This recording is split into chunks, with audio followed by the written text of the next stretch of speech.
آج کل street of ہورمز کے پاس چل رہی ہیں ٹینشنز۔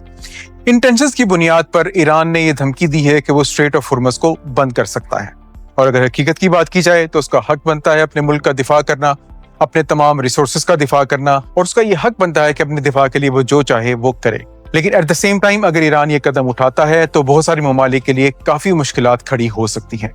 آج ہم ایگزیکٹلی اسی بات کا ذکر کریں گے کہ اگر ایران اسٹریٹ آف ہورمز بند کر دیتا ہے تو اس کی کیا کیا امپلیکیشنز ہو سکتی ہیں۔ اسٹریٹجک ریزرو اس تیل کو کہا جاتا ہے جو کہ آپ کا اپنا تیل ہے، نکلنے کے لیے تیار ہے لیکن آپ نکال نہیں رہے، اور کسی بھی بری صورتحال میں آپ اس کو نکال سکتے ہیں۔ اور کمرشل امپورٹ اور کمرشل ریزرو اس آئل کو کہا جاتا ہے کہ جو کہ آپ نے امپورٹ کیا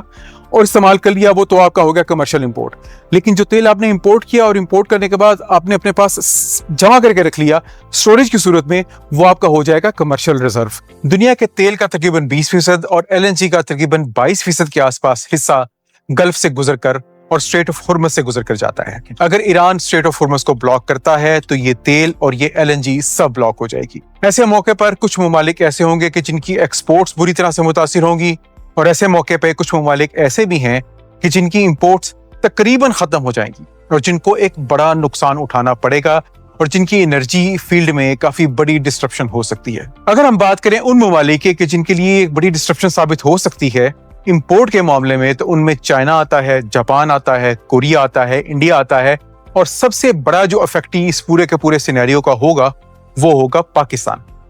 لیکن اس سے پہلے کہ ہم پاکستان کی بات کریں، میں آپ کو ایک چیز اور یہ بتا دوں کہ آپ کے خیال میں 20% ڈسٹرپشن شاید کوئی بڑی ڈسٹرپشن نہیں ہوگی۔ اگر پوری دنیا کے لیے 20% آئل یا LNG بلاک ہو بھی جاتی ہے تو شاید بڑا فرق نہ پڑے، لیکن حقیقت اس کے بالکل برعکس ہے۔ یہ جو 20% ڈسٹرپشن ہوگی یہ تمام کے تمام ممالک کو بری طرح سے متاثر کرے گی، تیل کی قیمتوں کو متاثر کرے گی۔ برنٹ کروڈ جس کی آج کی قیمت تقریباً $50 سے بھی کم ہے، وہ $200 سے اوپر جا سکتی ہے، جس کا مطلب یہ ہوا کہ تمام کے تمام ممالک میں تیل کی قیمتوں میں تقریباً 3 گنا کے قریب اضافہ ہو سکتا ہے۔ تو یہ چھوٹی موٹی ڈسٹرپشن نہیں ہے،